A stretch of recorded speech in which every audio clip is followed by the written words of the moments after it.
So these are actually glass paperweights that I made. I will go into more detail about that during my presentation. I'll just put this over to the side.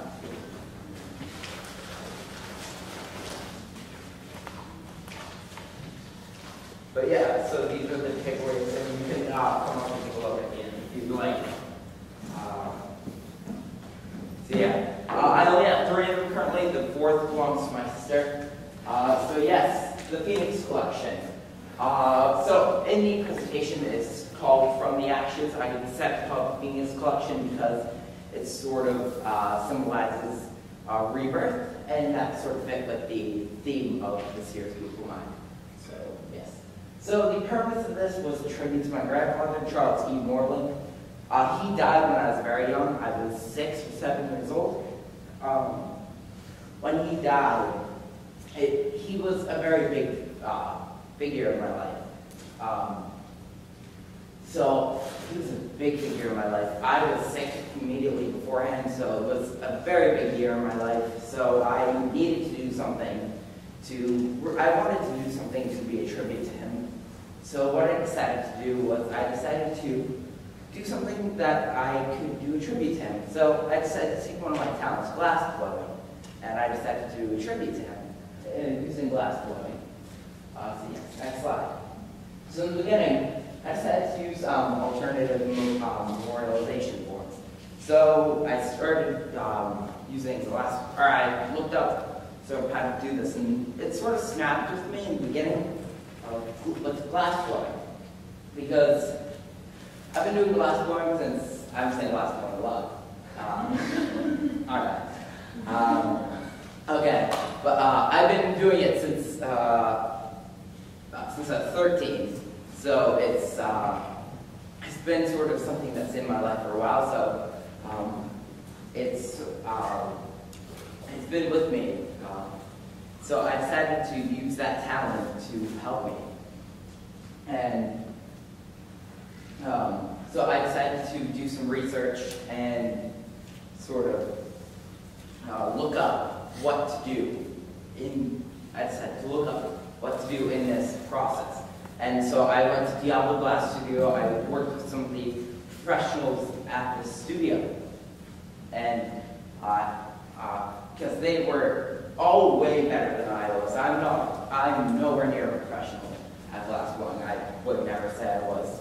So what I decided to do was I decided to talk to these professionals and get their advice on what to do. So I decided to start the process in September. And so I began in September, and I came up with some prototypes, and then I began the process, process. So I'm going to go over sort of the technicalities of glass blowing. So what you do is you sort of go into, you sort of heat your pipe, and well, you have a pipe that you sort of put your glass on. You heat it in the glory hole, which is like this big type of oven, which is like at 2,900 degrees, really hot. And so you put your pipe in there, and then you heat it up, and then you put it into this thing called the crucible. And the crucible has all this melted glass in it. The glass is melted up to 5,000 degrees.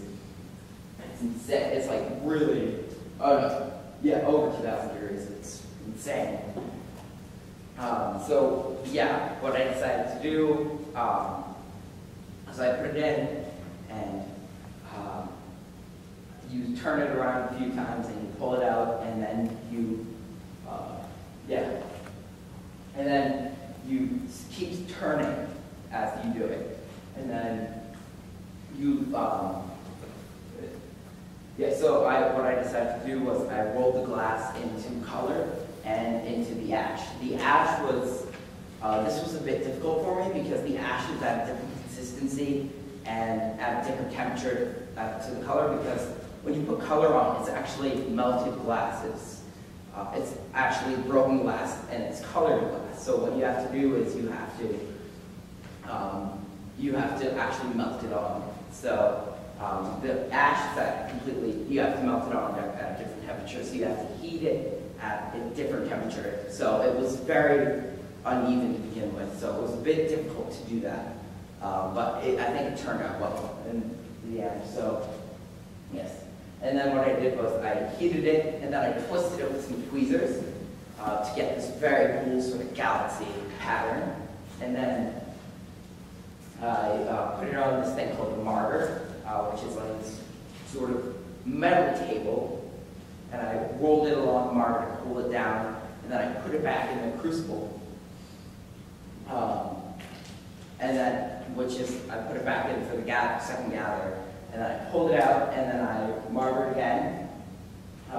Yeah, and I did it, and I started something called the jack line, which is I use these tools called the jacks, and I began to sort of roll I started cutting in a neckline, so I could, I'm sort of demonstrating with my hands what you do. I'm rolling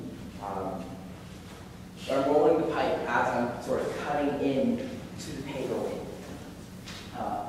Once you have the neckline in, you sort of add water to it, and then you break it off, and you put it into this bowl of broken glass, and you sort of put a blowtorch to it, and you superheat it for like 30 seconds, and you sort of put this metal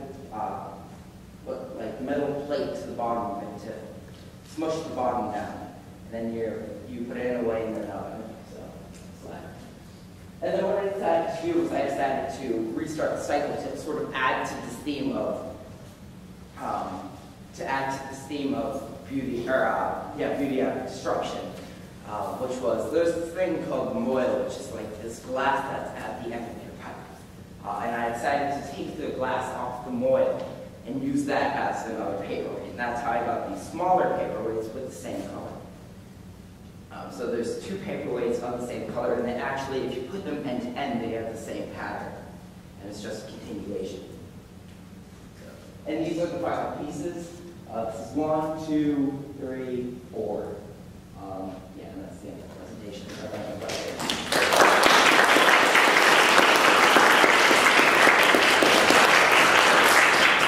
We've got 3 minutes for questions.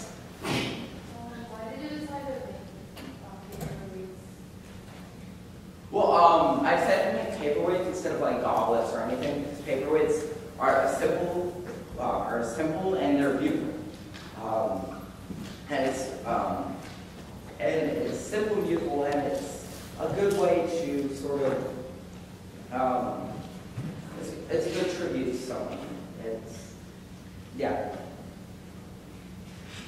Any other questions? Yes? Did you use ashes in each one of those? When you Yes. started the process, you used more ashes? Yeah, I used ashes in all 4 of them, in each one of them, except in the 2 moil ones, I didn't get color, so I just reused the ash. Yes? Yeah? Were your family members all like totally on board with you using? Yeah, they were very supportive.